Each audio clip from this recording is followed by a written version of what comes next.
So comic books and books this week, we have the Rippaverse actually has two pieces about a new character. We're going to talk about their Batman anagram. Yeah, there's stuff there. Plus, speaking of Batman, Batman is getting his very own Walk of Fame star. Yes, the actual Batman. Plus, Grant Morrison is about to return to comics again, and it's noteworthy because it's Grant Morrison, so let's get into that.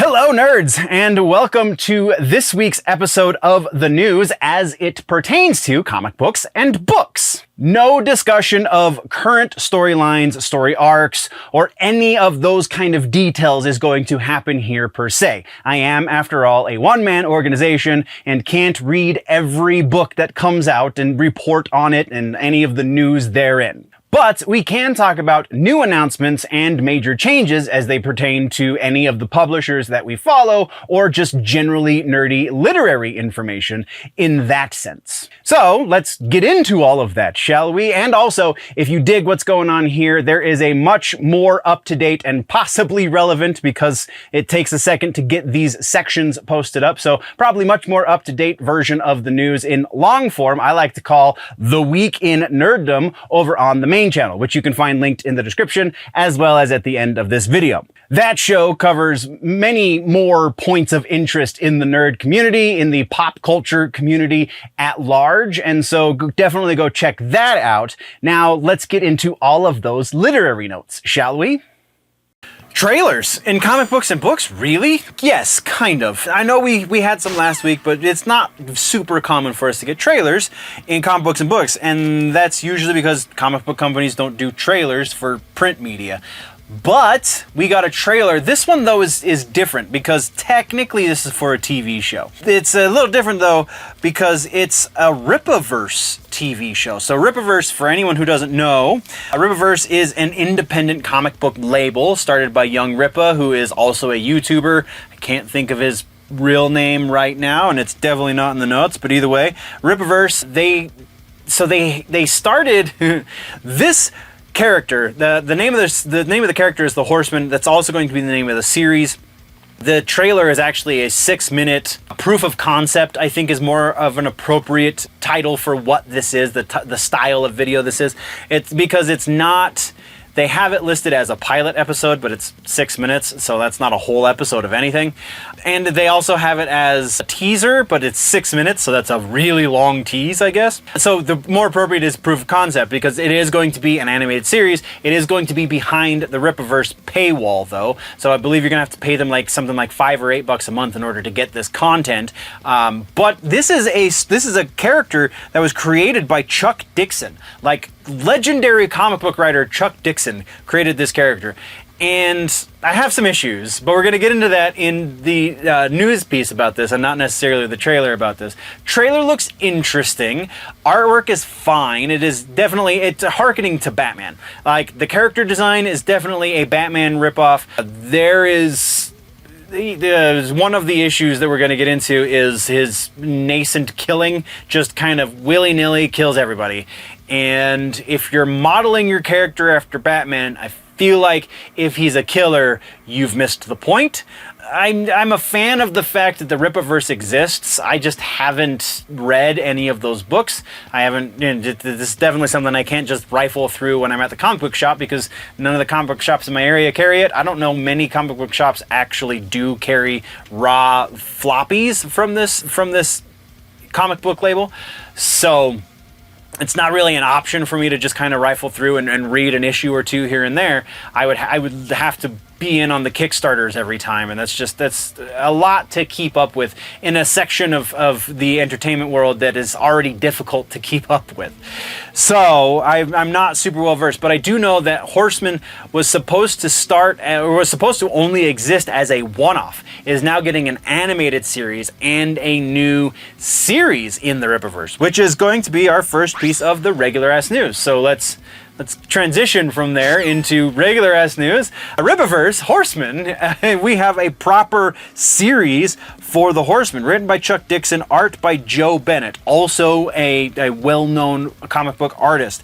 The story follows Hector Caballero, which, come on, man, that is one of the laziest hero protagonist naming schemes I've ever heard. Caballero is Spanish for horseman, or for cowboy maybe, which effectively is a horseman. Like, come on, it's just lazy. Like, the only thing I think that was lazier in all of my literary journeys was Snow Crash, Neil Stephenson. Fantastic book, but every time I read the protagonist's name on the page, it drives me a little bit insane, because the protagonist in Snow Crash is named Hero Protagonist. Come on, that's ridiculous. Whatever. So Horseman, Hector Caballero, former military operative turned vigilante who returns to his hometown to combat its criminal underworld. Series promises intense, mature storytelling focusing on street-level justice similar to Batman or The Punisher. It features collaborations from Rippaverse veterans and several variant covers for the first issue. So, yeah, I mean, very obviously, like I said, the character design is taken directly from Batman, but then the character execution is much more Punisher. That's those two characters I don't see as, there's not really, in the Venn diagram that is Batman and the Punisher, the overlap, I don't think it really exists. So yeah, it just was really kind of disconcerting to see that in the trailer. But interested, again, it's really awesome that the Rippaverse exists, even if I am unable to read the books. Let's move from there. The next thing that we got was the big one for the section. That is Batman getting his own star on the Hollywood Walk of Fame out in front of the Grauman Chinese Theater. Yes, Batman, in fact, the comic book character, Bruce Wayne Batman, is getting a star on the Hollywood Walk of Fame. Near Adam West, and who else was right there? Adam West was the really notable one because he's also Batman. So yeah, pretty freaking cool. The ceremony, oh, Adam West and Bob Kane. Yeah, the other one's significant because Bob Kane's one of the creators. Bob Kane, Bill Finger, both created Batman. So yeah, I don't know when the ceremony is supposed to happen. Jim Lee will be there for the ceremony though, with signed Funko Pops for the audience. So that's pretty freaking cool. From there, we have a new X-Men update. X-Men is moving into a civil war. So Marvel is doing another civil war, this time with the X-Men. It's a big crossover event. Raid on Grey Malkin is going to be the proper name of the arc. It will unfold across several issues beginning in December of 2024. Written by Jed MacKay and Gail Simone. The story features those two different factions of the X-Men we talked about previously. The Cyclops faction, which apparently comes from Alaska, and then the Rogue faction, which comes from Louisiana. I'm not currently reading the arc, so I don't know the significance of that, but both groups launch a mission to raid Grey Malkin Prison, formerly Xavier's School for Gifted Youngsters, to rescue a captive Professor X. Prison now run by a new villain. Dr. Karina Ellis specializes in capturing and reprogramming mutants. So sure, it's going to be super safe, right? Nothing crazy is going to happen out of that. The event will explore deep ideological conflicts between Cyclops and Rogue's teams. So this is the storyline where they're really going to get into those philosophical differences that I find so incredibly interesting. Leading confrontations that question the legacy of Charles Xavier and the future of the X-Men.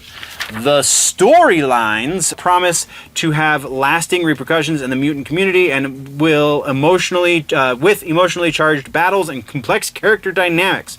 The event will span 4 issues, X-Men number 8 and 9, and the Uncanny X-Men number 7 and 8. This is the story that I've been hoping for in order to fully flesh out these two arguments. I think it's going to be interesting.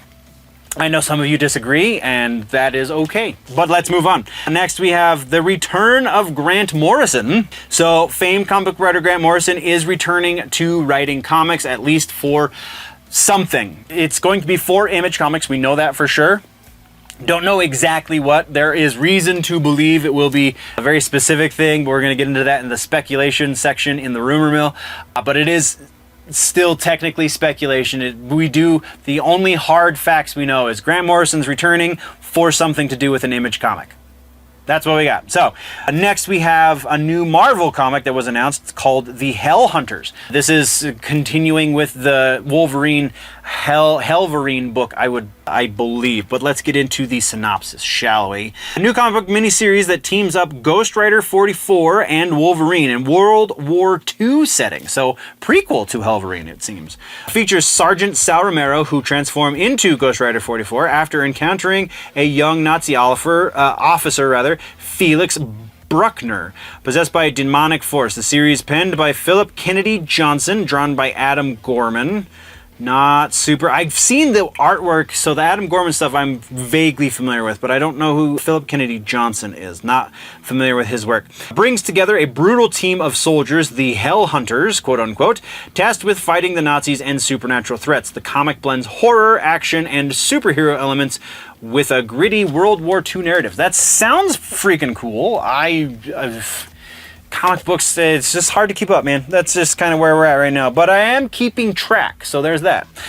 That is what we have for regular ass news, though, in comic book section. Let's talk now about your suggestion for the week in celebration / honor of Grant Morrison coming back to writing another story at the very least, because he's been on hiatus for a couple of years at this point. We have The Invisibles as your suggestion for the week. So Invisibles is Grant Morrison's magnum opus. This is the book if you want to understand why Grant Morrison is so revered in comic books today. You read The Invisibles, because that has been so influential throughout pop culture, not just through comic books, but pop culture in general.